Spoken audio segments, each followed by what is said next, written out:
আজ জুলাই শহীদ দিবস। রাষ্ট্রীয়ভাবে শোক পালনের সব আয়োজন করা হয়েছে। এই দিন গত বছর, এক বছর আগে 16 জুলাইতে 6-7 জন বিপ্লবী কর্মী গণ অভ্যুত্থানে অংশগ্রহণকারী মানুষের উপরে অত্যাচারের খড়গ নেমে এসেছিল। কোনো কোনো জায়গায় তারা প্রতিরোধ করেছেন, কিন্তু গুলি এবং ধারালো অস্ত্র এবং পুলিশের বিরুদ্ধে অত্যন্ত সাহসের সাথে প্রতিরোধ করেছিলেন। একের পর এক মৃত্যুর খবর আমাদের কাছে আসতে থাকে, জনগণের মধ্যে ছড়িয়ে যায়। এই মৃত্যুরগুলি আমাদেরকে কাঁদায়, এটা কাঁদানোর সাথে সাথে আমাদেরকে প্রত্যয়ে দীপ্ত করে তোলে। সকালেই জাহাঙ্গীরনগর বিশ্ববিদ্যালয়ে আমরা শুনতে পাই, প্রথম দিকেই ছাত্রলীগের গুন্ডা পান্ডারা, হেলমেট লীগের সদস্যরা, দলীয় সন্ত্রাসীরা ঝাঁপিয়ে পড়েছিল সাধারণ ছাত্র সমাজের উপরে। ছাত্র সমাজে তাদের সাধ্য অনুযায়ী প্রতিরোধ গড়ে তোলে। অসংখ্য মানুষ শহীদ হন।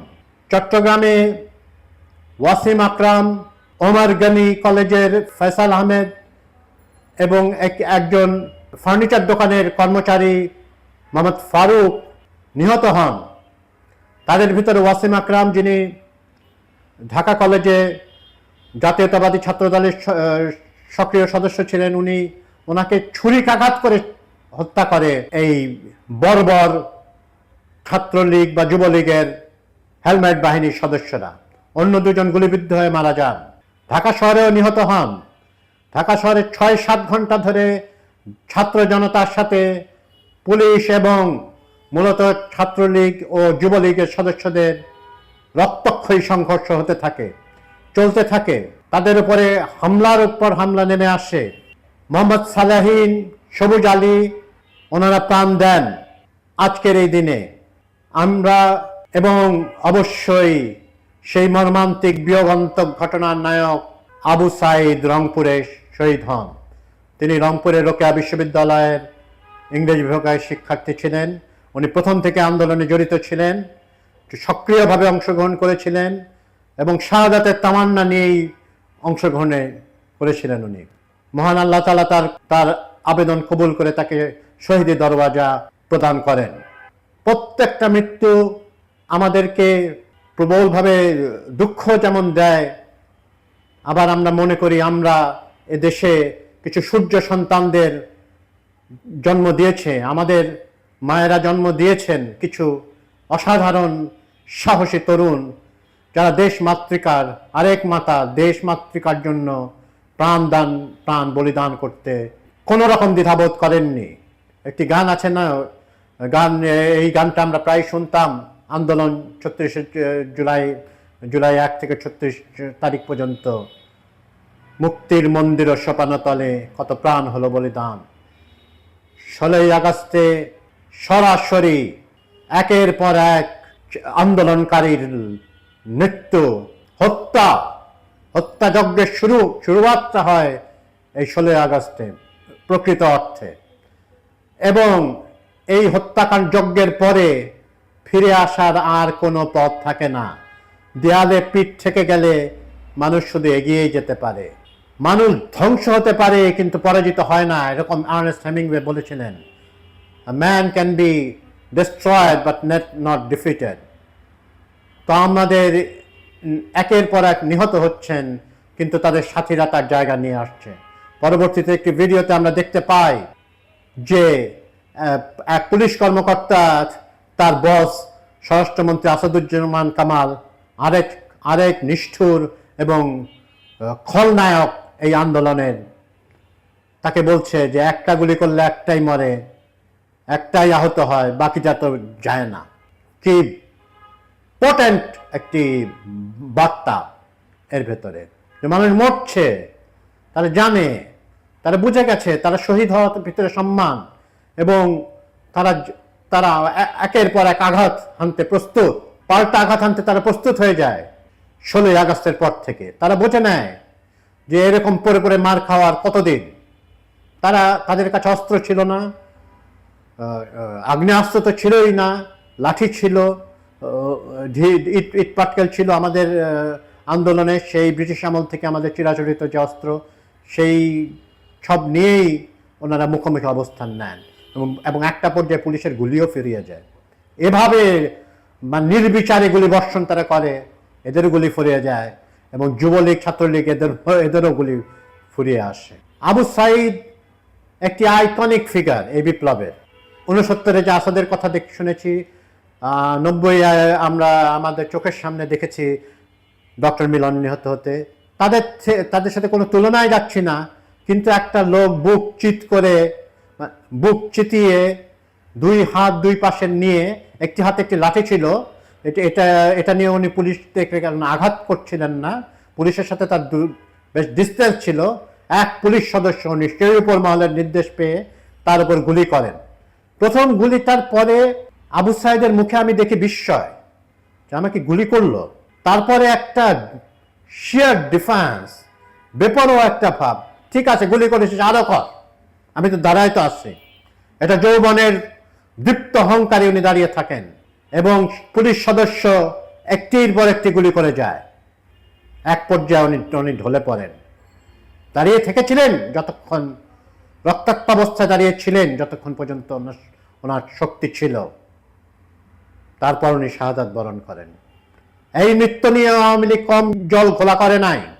বলা হয়েছে উনি পুলিশের গুলিতে মারা যান নাই, উনি পড়ে গিয়ে মাথায় বাড়ি খেয়ে মারা গেছেন, বা তাকে এমনও বলা হয় তার সতীর্থরাই তাকে হত্যা করেছে। কি নির্মম এবং কি মিথ্যা কথা, চূড়ান্ত অপতথ্য, মিথ্যা তথ্যের আওয়ামী লীগের পারঙ্গমতা আমাদেরকে তখন অবাক করেছিল। কিন্তু লুকিং ব্যাক আসলে অবাক হওয়ার কিছু নাই। এই মিথ্যা কথা দিয়েই উনি তার একটি অস্ত্র ছিল, শেখ হাসিনার একটি অস্ত্র ছিল, যেটা উনি 17 বছর ধরে বা 15 বছর ধরে উনি ব্যবহার করেছেন ক্ষমতায় টিকে থাকার জন্য। উনি প্রস্তুত ছিলেন। আমি কিছুদিন আগে ঢাকার কাছাকাছি একটি গ্রামাঞ্চলে গিয়েছিলাম, তো সেখানে এক ভদ্রলোক আমাকে বলেন, এক চায়ের দোকানদার, উনি বলেন হাসিনা তো 1 কোটি মানুষকে মারতে হলো মারত, হয়তো উনি মারতই। পুলিশ বা সামরিক বাহিনী তাকে না থামালে উনি মেরেই যেত। মানে ওনার অর্ডার তো ছিল খোলা অর্ডার, আমরা দেখেছি যে লিথাল ব্যবহার করো এবং যেখানে পারো গুলি করে মারো, গুলি করো। শহীদ আবু সাইদ আরও যে 1400 শহীদ হয়েছেন UNHCR এর রিপোর্ট অনুযায়ী, এবং তারা তো প্রতিটা মৃত্যু আইডেন্টিফাই করেছেন এবং এটাই সবচেয়ে গ্রহণযোগ্য আমাদের কাছে। আরও হয়তো হারিয়ে গেছে। একটা গান আছে না, মুক্তিযুদ্ধের পরে আমরা শুনেছিলাম এক নদী রক্ত পেরিয়ে, সেখানে একটা কথা ছিল, হয়তো বা ইতিহাসে তোমাদের নাম লেখা হবে না। ইনশাআল্লাহ ইতিহাসে আবু সাইদ এবং প্রত্যেক শহীদের নাম লিপিবদ্ধ থাকবে এবং প্রজন্ম থেকে প্রজন্মান্তরে মানুষ এগুলো জানবেন, তাদের বীরত্ব গাথা। বলা হয় বাঙালি গোল্ডফিশ মেমোরির জাতি। আশা করি এরকম আর থাকবে। আমাদের এমন ব্যবস্থা নিতে হবে, আমাদের পাঠ্যপুস্তক এবং আমাদের যে কালেকটিভ হিস্ট্রি, আমাদের যে অথেন্টিক সব হিস্ট্রি বই লেখা হবে, সেখানে এই জুলাই আন্দোলন নিয়ে, জুলাই আন্দোলন বলাটা আসলে এক ধরনের ডিমিং করা হয়, ছোট করা হয়, এটা বলা উচিত না। অনেক পত্রপত্রিকায় এই জুলাই আন্দোলন শব্দটা ব্যবহার করা হয়, শব্দবন্ধটি ব্যবহার করা হয়। হয়তো আমার মাথায় এটা কি বলে সাবকনশিয়াস এটা কোনোভাবে আশ্রয় পেয়েছে। জুলাই গণ আন্দোলনে, জুলাই বিপ্লবে, মনসুন রেভলিউশনে প্রতিটি শহীদ আহত মানুষদেরকে আমরা স্মরণ করব।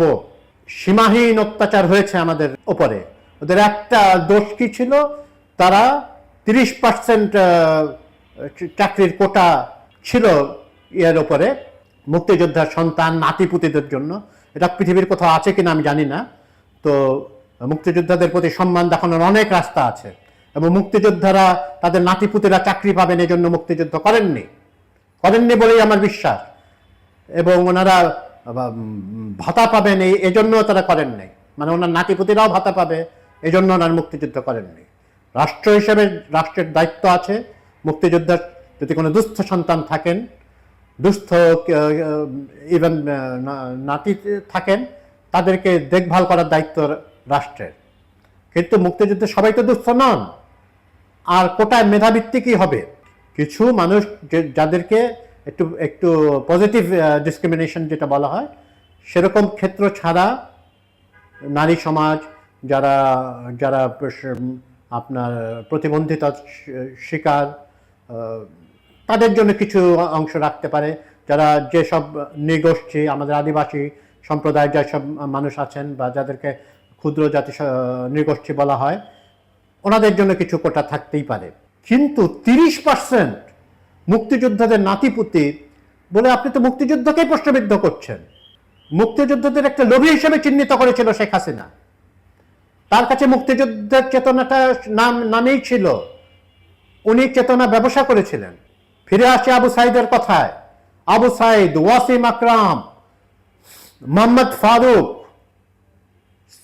সালেহীন, এনাদের মৃত্যু আমাদেরকে স্মরণ করিয়ে দেয় যে যখনই এখানে অত্যাচারী স্বৈর শাসকের ক্ষমতায় আসন গ্রহণ করবেন, আমাদের মীর মুগ্ধ, আবু সাইদ, ওয়াসিম আকরাম এবং অগণিত মানুষ নেমে আসবেন। সবার নাম আমরা জানি না, সবার নাম হয়তো আসেওনি আমাদের এই বিভিন্ন তালিকাতে, যে শহীদি তালিকা করা হয়েছে, কিন্তু তাদের প্রতি যে আবেগ, এটা অবিনশ্বর। যাই হোক, তারা নেমে আসবেন এবং যারাই ক্ষমতায় থেকে ক্ষমতা চিরস্থায়ী করার কোনো অলীক স্বপ্ন দেখবেন, তারা মনে রাখা উচিত যে সব দলের, সব প্রান্তের, সব গোষ্ঠীর, সব ধর্মের, সব জেন্ডারের এই জুলাই আন্দোলন আমরা দেখেছি নারী সমাজের কি ব্যাপক অংশগ্রহণ, আমাদের সংখ্যালঘু সম্প্রদায়ের অংশগ্রহণ। ওনারা নেমে আসবেন রাস্তায় এবং টেনে নামাবেন। কেউ যদি ক্ষমতায় টিকে থাকার জন্য অত্যাচার করেন এবং ক্ষমতা চিরস্থায়ী করার ব্যবস্থা গুলো নেওয়ার চেষ্টা করতে থাকেন, ভুলে যাবেন না এই ভূখণ্ড, যেটাকে পূর্ববঙ্গ বলা হতো বা বিভিন্ন নাম বলা হতো, রাগ তো ওয়েস্ট বেঙ্গল, আমি বলছি বরেন্দ্রভূমি, সমতট ইত্যাদি জায়গার মানুষ সেই মোগল আমলে ঈসা খানের বিরুদ্ধে তারা লড়াই করেছে, ব্রিটিশদের বিরুদ্ধে লড়াই করেছে, তারা পাকিস্তানিদেরকে ভয়ঙ্করভাবে পরাজিত করে তারা তাদেরকে লেজ গুটিয়ে পালাতে বাধ্য করেছে, তারা এরশাদকে পালাতে বাধ্য করেছে। শেখ মুজিবের মতো একটা বিশাল মাপের নেতার বিরুদ্ধে প্রবল প্রতিরোধ গড়ে তুলেছিল আমাদের জাসদ, গণবাহিনী, বামপন্থীরা এবং অন্যান্য বিভিন্ন দল গোষ্ঠীর মানুষ। এই দেশের মানুষ স্বৈরাচার বান্ধব নয়। অনেক দেশ আছে যেখানে মানুষজন ঠিক আছে, দুই বেলা খেয়ে পেরে থাকলেই হইল, আমাদের ওইরকম জিনিস আমাদের এখানে বাংলাদেশে চলবে না। এবং আমাদের সব আন্দোলনের ভ্যানগার্ড ছাত্র সমাজ ছিলেন, এবং ছাত্র সমাজ স্বার্থপর ছাত্র সমাজ নয়। আমরা মনে করতাম এই আবু সাইদ, ওয়াসিম আকরাম, ওনাদের মৃত্যুর পর 16ই আগস্টের পর থেকে এবং 15ই আগস্টের যে নির্মমতা দেখিয়েছিল ছাত্রলীগ, তারপর থেকে দলে দলে প্রাইভেট বিশ্ববিদ্যালয়ের ছাত্ররাও রাস্তায় নেমে আসেন। ওনাদের অবদানকে আমরা শ্রদ্ধার সাথে স্মরণ করছি আজকের এই জুলাই শহীদ দিবসে। ওনারা নেমে আসেন এবং কে পাবলিক ইউনিভার্সিটি, কে প্রাইভেট ইউনিভার্সিটি, এগুলো কোনো পার্থক্য সৃষ্টি করেনি। এখানে একটা ইন্টারেস্টিং ফেনোমেনা হচ্ছে যে এখানে বলা হতো প্রাইভেট ইউনিভার্সিটির ছেলেরা ধনির দুলাল, নুনির পুতুল, এবং আরো ভাবে কটাক্ষ করা হতো যে ওনারা আই হেট পলিটিক্স, এই জেনারেশনের লোক। না, জেনজি পলিটিক্স বোঝে, তাদের পূর্বসূরীদের থেকে আরো অনেক ভালোই বোঝে, এবং দেশ আঘাত পেলে তারাও আহত হয়। জুলাই শহীদ দিবসে সকল শহীদকে স্মরণ করছি, তাদের পরিবারদের স্মরণ করছি, শ্রদ্ধার সাথে স্মরণ করছি। যারা আহত হয়েছেন তারা দ্রুত সেরে উঠুন এই কামনা করছি, এবং যারা পার্মানেন্টলি আহত হয়েছেন ওনাদের রুটি রুজির কোনো একটা ব্যবস্থা করে দেওয়ার আহ্বান করছি। ওনারা সবাই তাদের মেধা এবং তাদের শ্রম দিয়ে কাজ করতে আগ্রহী, ওই কোনো বিপ্লবী গণ অভ্যুত্থানে অংশগ্রহণকারী সাহায্য জন্য হাত পাতবেন কেন? রাষ্ট্রের দায়িত্ব তাদের দেখভালের। কাউকে যেন হাত না পাততে হয়, কোনো পরিবারকে যেন না হাত পাততে হয়। তাদেরকে সম্মান দিয়ে আমাদের পাঠ্যপুস্তকে অন্তর্ভুক্ত করতে হবে। তাদের অবদান অথেন্টিক অবদান, কোনো তাকে ফুলিয়ে ফাঁপানোর কিছু নাই, কারণ ফুলিয়ে ফাঁপার কোনো সুযোগই নাই। তারা যে যে যে অবিস্মরণীয় সাহসের পরিচয় দিয়েছিলেন সেটাকে আর বড় করে ফুলিয়ে ফাঁপিয়ে দেখানোর কোনো সুযোগই নাই। শুধু রিয়ালিটিটা দেখালেই এটা অনেক বড় ব্যাপার। ধন্যবাদ।